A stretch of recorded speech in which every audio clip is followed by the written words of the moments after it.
Topping our morning rush for you, New Mexico's up to 65 confirmed cases of COVID-19. Still no reported deaths in our state from the virus. Health officials say 8 more people recently tested positive for the coronavirus. One of those cases, a 9-year-old boy in McKinley County. The most cases this morning still in Bernalillo County. That sits at 34. Starting at 9 a.m. today, drive-through testing for COVID-19 will begin at Balloon Fiesta Park. After seeing more people than they could handle at their Westside drive-through location, Presbyterian Hospital is now moving their operations to the park. The testing hours will run until 7 p.m. or until staff runs out of tests. And if you plan on getting tested today at Balloon Fiesta Park, the city is now giving out specific traffic directions for you to follow on how to get to the field. You can find those directions on our website at KRQE.com. Erica. And the next weather maker moves in today with a low pressure system and strong jet stream winds, which will make it to the surface, allowing for some very windy conditions with 50 to 55 mile-per-hour gusts, all in the yellow and red spots.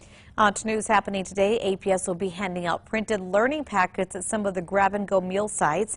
There's already online resources. Officials, though, they want to make sure families with limited internet access can stay involved. There will also be English and Spanish books available. If you want more details, go to our website. That's always on KRQE.com. For now, the city has no plans to close the local parks. Mayor Tim Keller says that he's encouraging people to get outside and exercise all during the pandemic, but again reminds people to stay 6 feet apart. Groups of 10 or more are not allowed to group together. City employees are also working hard to disinfect those parks. The Roadrunner Food Bank has taken a huge hit because of coronavirus concerns. Officials at the food bank say donations are down by 40%. Workers at the food bank say they have a shortage of basic items because shoppers are stockpiling. If you can help out, we did post a link at alwaysonkRQE.com. Senior citizens, this information is for you. Starting tomorrow, Costco will begin offering early hours to store members who are 60 years or older. They will open early every Tuesday and Thursday from 8 a.m. to 9 a.m. This follows similar moves by Smith's, Target, Walmart, and others. We have a full list of those hours and stores on our website at KRQE.com. And of course, we will continue covering the very latest on the coronavirus and how it affects you. You can also check for updates at KRQE.com as well as on the KRQE News app. Erica. And here's a look at the Metro Threat Index for today, keeping it at a 3 because we will have those very breezy conditions this afternoon. Winds are expected to gust up to around 35 miles per hour, but even higher gusts on the east slopes of the Sandias. An investigation into an officer-involved shooting at CARLSBAD Caverns National Park will continue today. The National Park Service says one of its law enforcement officers was involved in that shooting Saturday night. No word on what caused the shooting. The officer is said to be okay. The park will remain operational in a limited capacity for the time being. An Albuquerque man who police say gunned down another man at a gas station is still on the run this morning. This happened Tuesday in the M&M parking lot on Yale and Catherine. Now police say that the victim, Javier Solis Marrufo, was arguing with a woman when she punched him, and that's when police say that Mark Bentecue got out of the woman's car, shot and killed Solis Marrufo. There's now a warrant out for Bentecue's arrest. Police say an Albuquerque man drove the wrong way in the freeway while drunk. A criminal complaint says on Saturday, Anthony Aragon was driving north in the southbound lanes of I-25 at Rio Bravo. Police stopped him at Jefferson. Officers say Aragon tested at more than double the legal limit.